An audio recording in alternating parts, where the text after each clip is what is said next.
আমার হেয়ার কালারটা কি আমাকে আদৌ মানিয়েছে?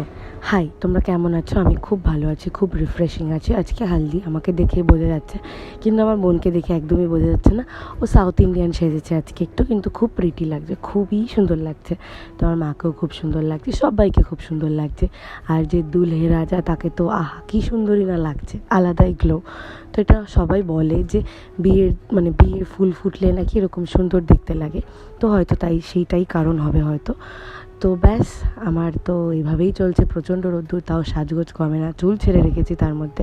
আর সোনা দিদিকেও খুব প্রিটি লাগছে, যদিও বা আমি সাজিয়ে দিয়েছি সেটা কথা না। তো পাপাও আমাদের একটু ভিডিও টিডিও করে নিল।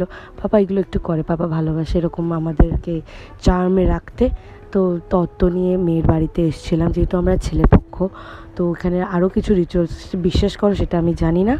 তো হ্যাঁ, কিছু কিছু রিচুয়ালস ছিল, সেগুলো কমপ্লিট হলো। ব্যাস, আমার দিনটা তো এভাবেই কাটলো। টাটা।